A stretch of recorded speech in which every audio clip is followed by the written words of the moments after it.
여러분 오늘 블레싱데이 성탄 감사 예배로 드리고 있습니다. 그동안 우리 교우분들이 정말 예수님 만나기를 사모하며 기도해왔던 분들을 모시고 예배 드리는 날인데요.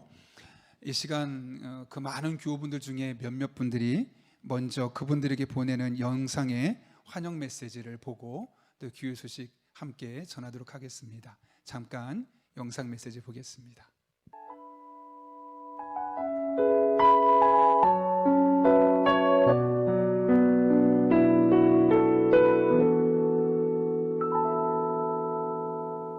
상현이 엄마 아빠 안녕하세요. 용인영락교 김성장입니다. 저희 가정이 상현이네 가정이 항상 기도하고 있어요. 상현이 엄마 아빠께서 예수님을 꼭 믿었으면 좋겠고, 그래서 우리 함께 행복하게 신앙생활했으면 참 좋겠어요. 그런 날이 속히 오기를 기대하며 계속해서 기도할게요. 이번 25일은 예수님이 우리를 구원해 주시기에 아기로 오신 성탄절 날이네요. 메리 크리스마스. 사랑하고 축복합니다. 경희씨 안녕. 우리가 만난 지 얼마 되진 않았지만 우리 만남은 우연이 아니라 하나님의 어떠한 계획하심 아래 우리를 만나게 하고 인연을 맺게 해주신 게 아닌가 하는 생각이 들어요. 날씨가 많이 추운데 건강하게 생활하고 지금보다 더 건강해져서 예쁜 아기도 낳고 행복하고 아름다운 가정을 이루며 살길 축복하며 기도할게요.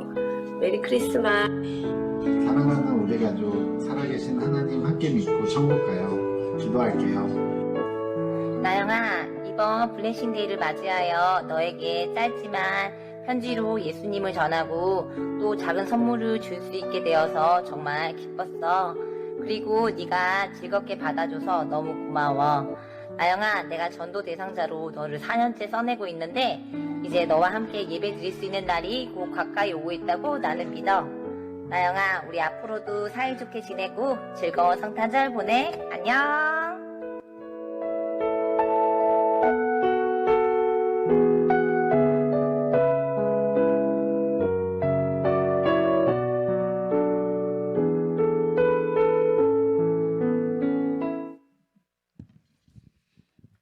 오늘 우리 오신 분들 또 영상으로 참여하신 분들 다시 한번 정말 환영합니다. 오늘 이 시간이 여러분의 인생 가운데 손꼽을 만한 그런 시간으로 기억될 수 있기를 저도 함께 기도하도록 하겠습니다. 귀의 소식은 짧게 두 가지만 전하겠습니다.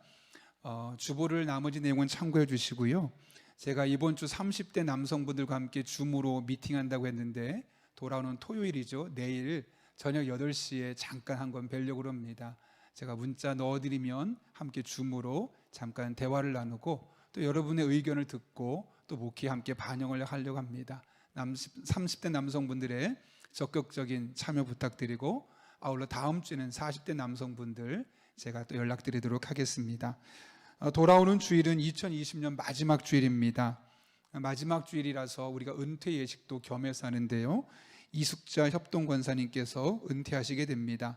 격려와 축복하는 기도로 여러분들 함께 비록 온라인이지만 동참해 주시기를 부탁드립니다. 더 자세한 광고는 주부를 참고해 주시고 우리 함께 인사드리고 말씀 나눴으면 좋겠는데요. 우리 옆에 보면 가족들과 함께 있을 겁니다. 가족들한테 이렇게 인사하겠습니다. 당신은 혹은 아이들이면 너는 복덩이야 혹은 당신은 복덩이입니다. 이렇게 한번 인사하고 축복하겠습니다. 해볼까요? 네. 감사합니다. 복덩이입니다. 오늘 말씀을 전하기 앞서서 우리 이 설교 앞서 우리 교역자들이 준비한 영상이 있는데 잠깐 그 영상을 먼저 한번 보고 우리 함께 말씀 계속 나누려고 합니다. 잠깐 영상 한 3분 조금 넘는데요. 같이 한번 다시 한번 보도록 하겠습니다.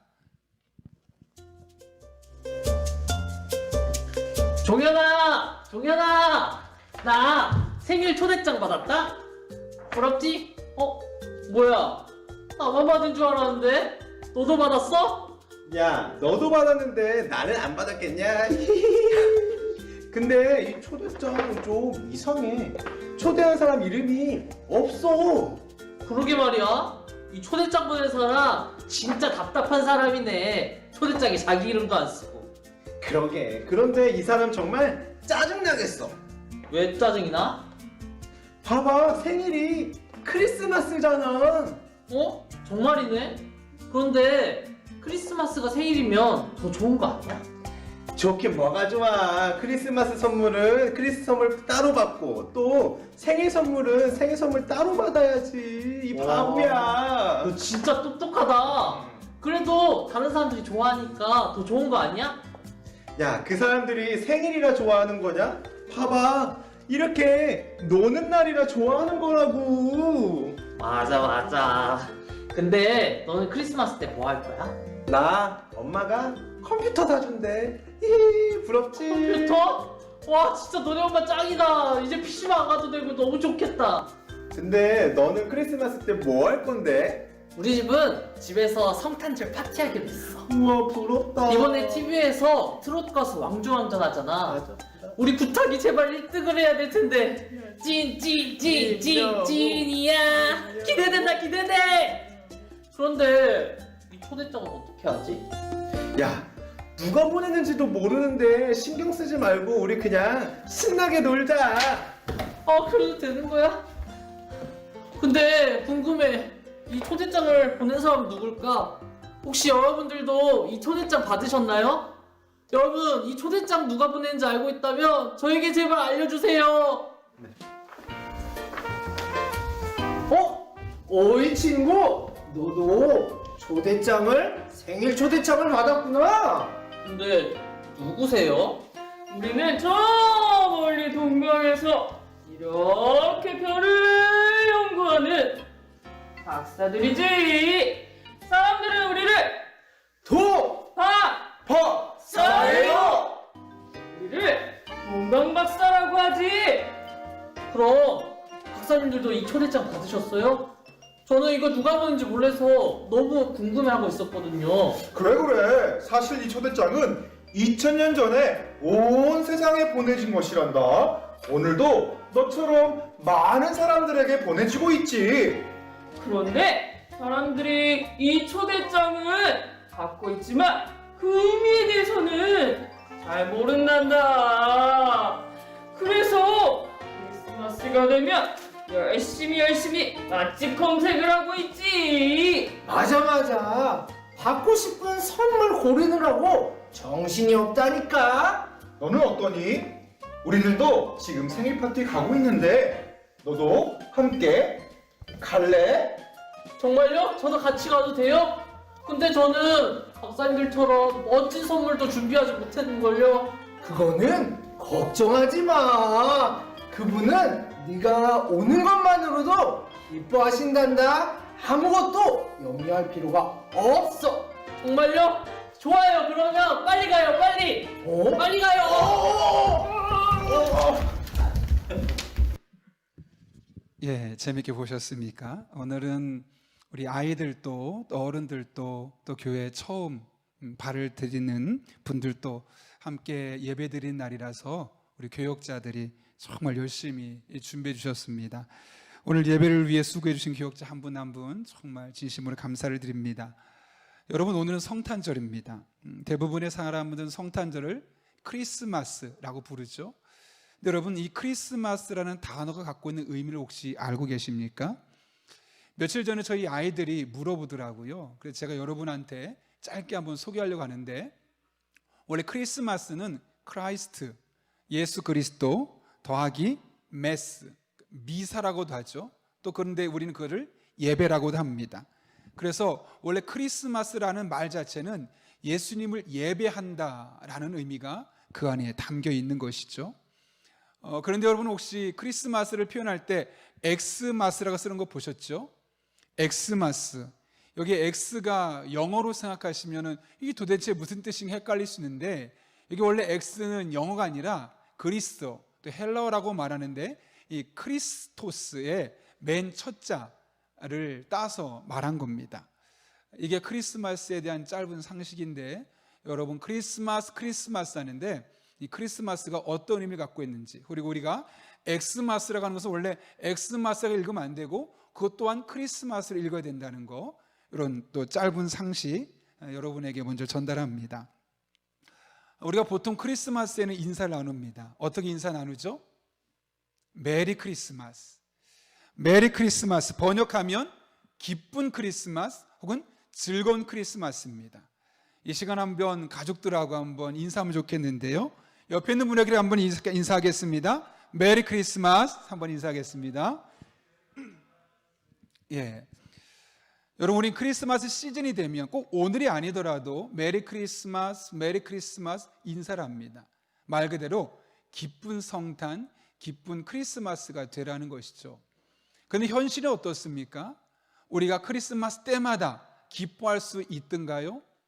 현실의 상황은 결코 그렇지 않습니다. 특별히 요즘처럼 코로나로 인해서 경제적으로 힘들어지고 또 육체적으로 정신적으로 스트레스 받는 이런 때에 크리스마스, 메리 크리스마스라고 말하지만 정말 그런 기쁨이 우리 안에 솟아나지는 않습니다.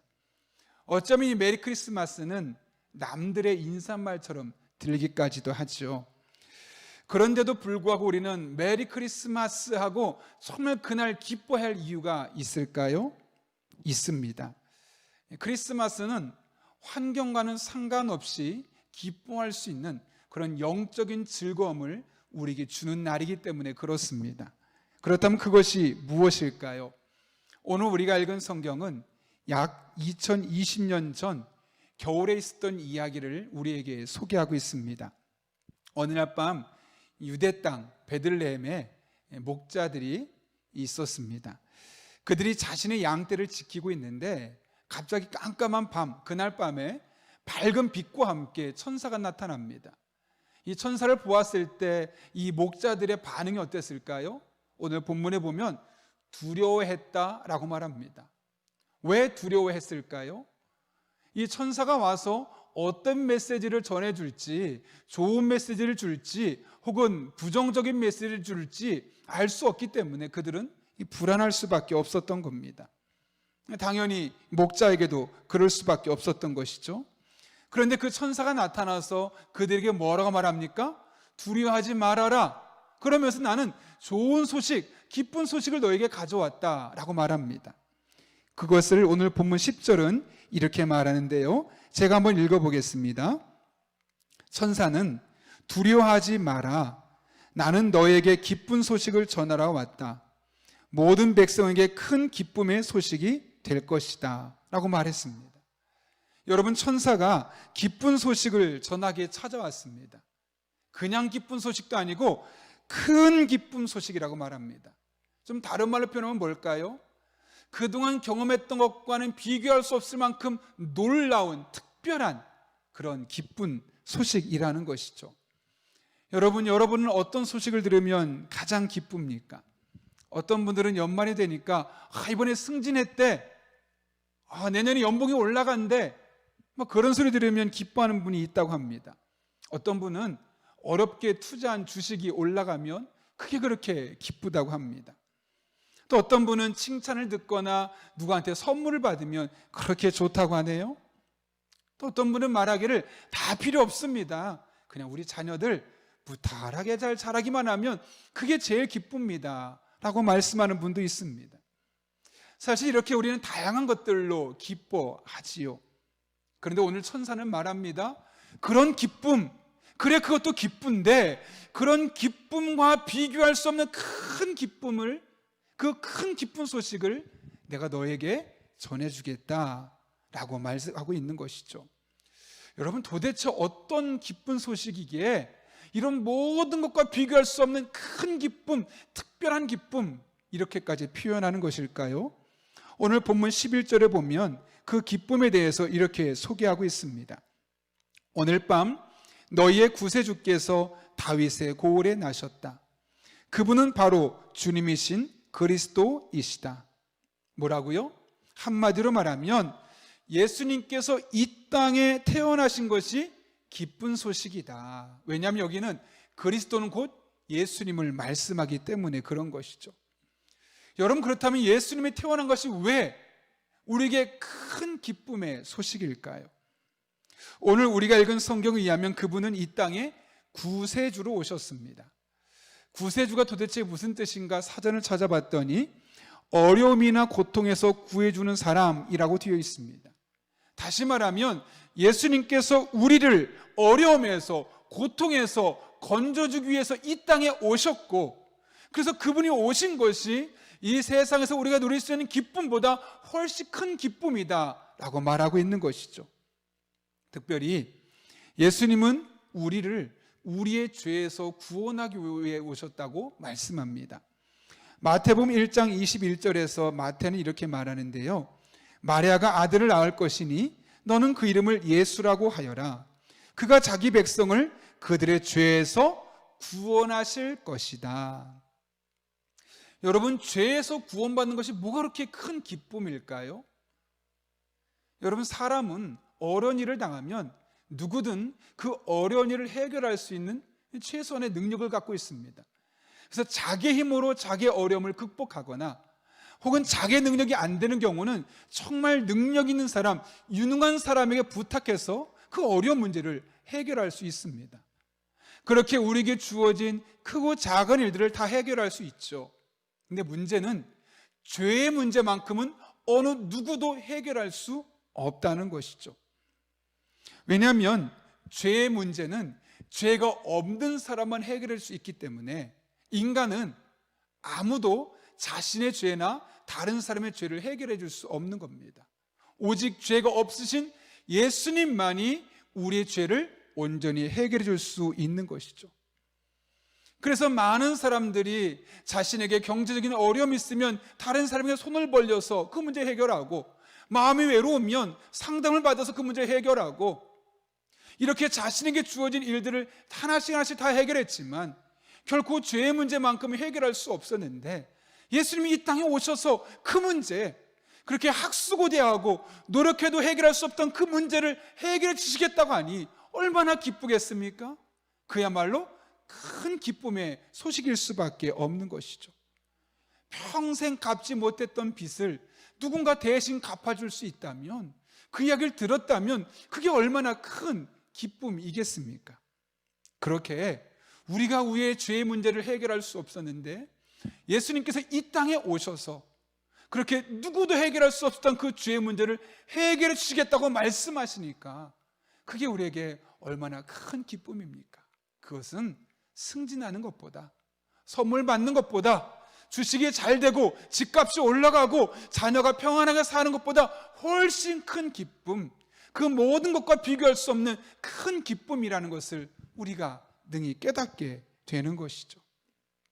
특별히 오늘 본문의 10절 말씀 보게 되면 예수님 이 기쁜 소식이 모든 백성을 위한 것이다 라고 말합니다. 제가 다시 한번 읽어볼게요. 천사는 두려워하지 말아라. 나는 너에게 기쁜 소식을 전하러 왔다. 모든 백성들에게 큰 기쁨이 될 소식이다. 여러분, 이 말을 들었던 사람들이 첫 번째 들은 사람이 누구죠? 목자입니다. 목자는 그 당시에 많은 직업이 있었는데 가장 비천한 직업이었습니다. 그래서 그 마을에 함부로 들어오지 못하도록 목자가 들어오면 못 들어오게 막았고요. 또 목자 중에는 외국인들이 많았고 심지어 도둑질하는 사람도 많았기 때문에 평판이 그렇게 좋지 않았습니다. 그런데 지금 예수님께서 가장 큰 기쁨의 소식을 누구에게 가장 먼저 전하고 있습니까? 바로 이 목자들에게, 양치기들에게 먼저 이 기쁜 소식을 전했다는 것이죠. 그리고 나서 그들뿐만 아니라 모든 사람들에게 이런 기쁜 소식을 전하게 왔다라고 말씀하고 있는 겁니다. 다른 말로 하면 하나님은 사람을 차별하지 않는다는 겁니다. 직업이 더 좋기 때문에 그 사람을 더 먼저 구원하시지 않습니다. 더 유명하기 때문에, 더 돈이 많기 때문에, 더 능력이 뛰어나기 때문에 그 사람에게 더 많은 혜택을 주지 않습니다. 오히려 하나님은 더 약하고 힘든 사람, 소외된 사람, 무시되었던 목자 같은 사람들, 이 양치기 같은 사람들을 먼저 돌보시고, 또 그분뿐만 아니라 모든 사람, 그분께 나오기만 하면 모든 사람을 아무 차별 없이 구원해 주시는 분이라고 오늘 성경은 우리에게 말씀해 주고 있는 것이죠. 그러므로 여러분, 모든 사람이 예수님에게 나아가기만 하면 그 사람도 죄에서 용서받을 수 있고 하나님의 자녀가 될 수 있다는 겁니다. 에클레시아라는 책에 소개된 이야기인데요. 아마 어른들은 한번 짧게 들었을 텐데 오늘은 특별히 아이들과 또 온라인으로 처음 예배 드리는 분들을 위해서 함께 소개하려고 합니다. 이 방송국의 뉴스 앵커로 활동하다가 목사가 된 분이 있습니다. 그분은 불심이 강한 집안에서 태어났습니다. 어머니 뱃속에서부터 불교를 믿었던 분인데요. 그분이 청년 시절 하필이면 이 믿음이 좋은 자매를 만난 겁니다. 그래서 그 자매를 얼마나 좋아하는지 당신이 나와 결혼만 해주면 내가 꼭 교회에 나가겠습니다. 이렇게 약속까지 하고 결혼까지 하게 되었습니다. 그런데 그분이 그렇게 약속은 해놓고 그 약속을 곧바로 어겼습니다.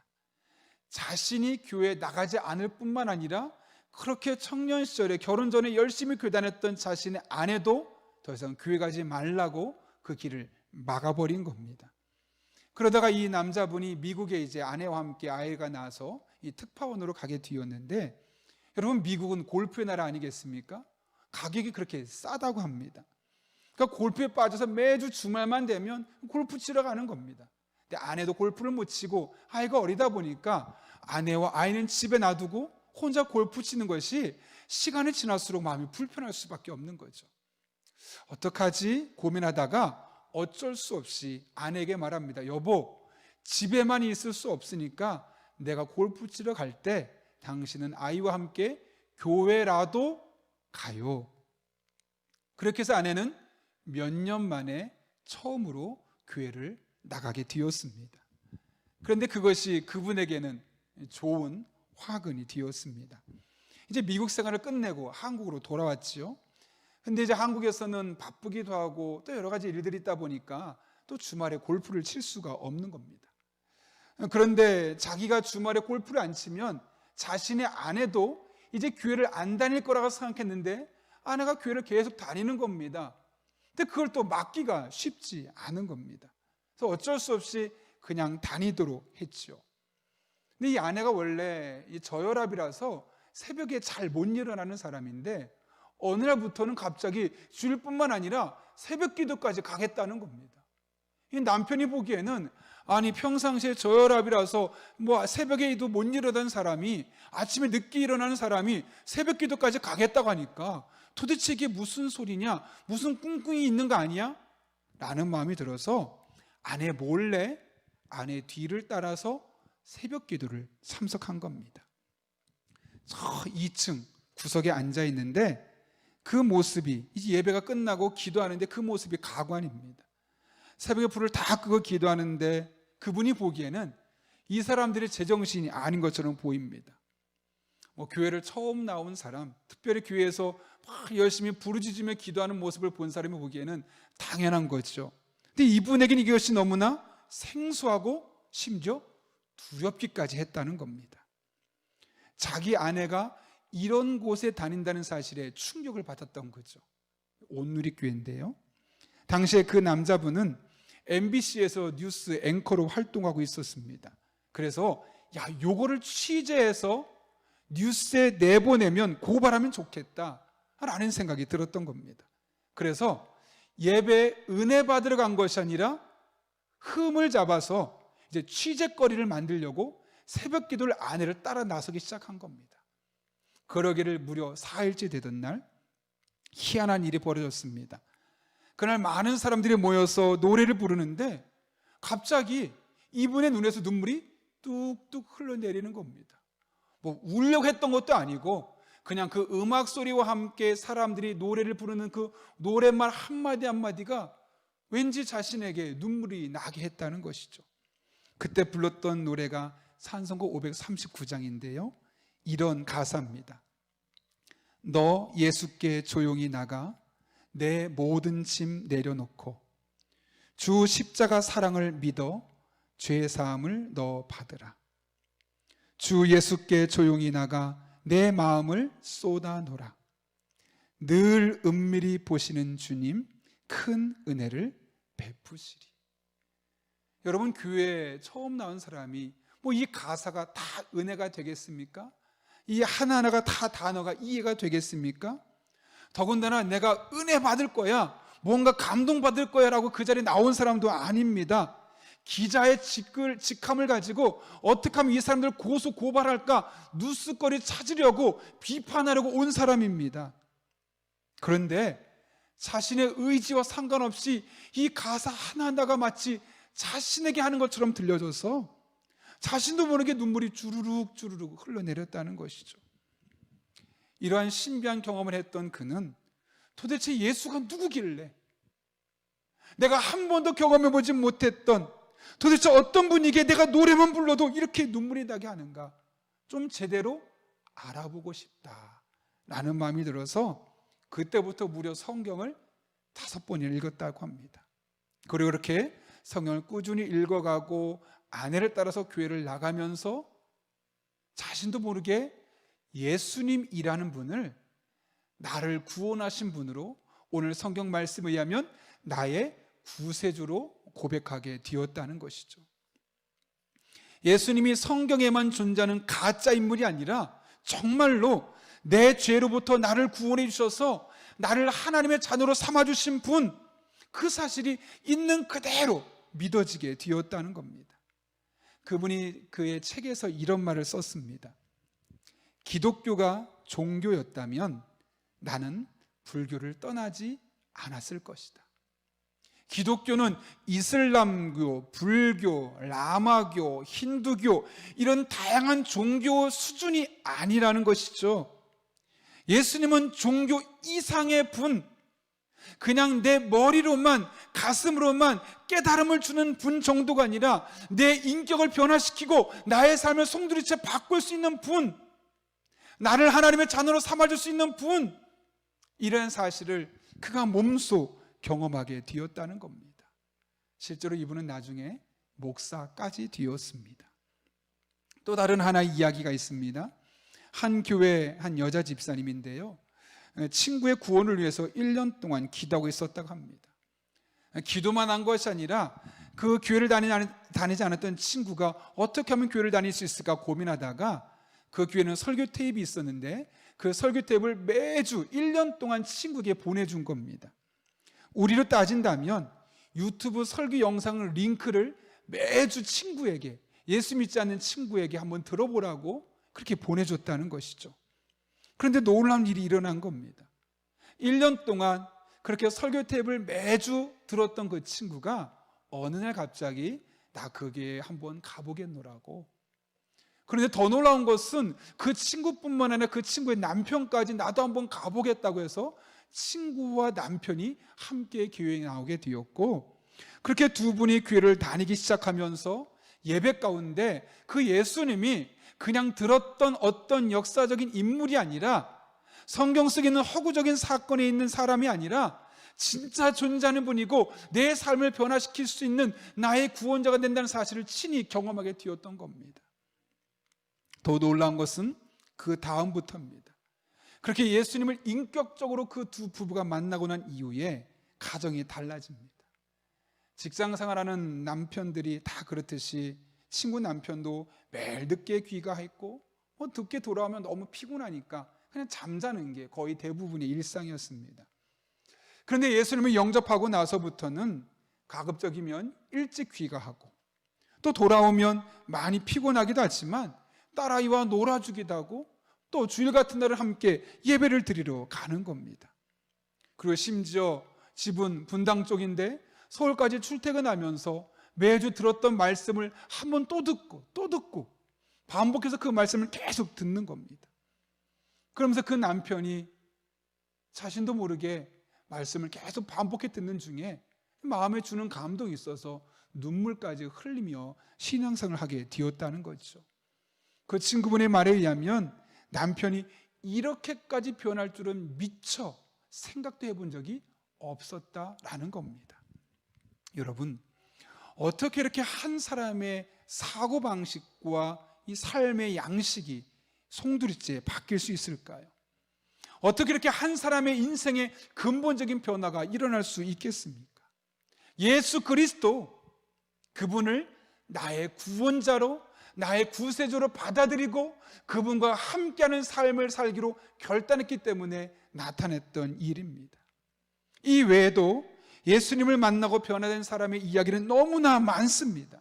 실제로 기독교 방송 중에 새롭게 하소서 같은 프로그램을 보면 정말 많은 사람들이 예수님을 만나고 나서 변화된 이야기를 나누는 것을 보게 됩니다.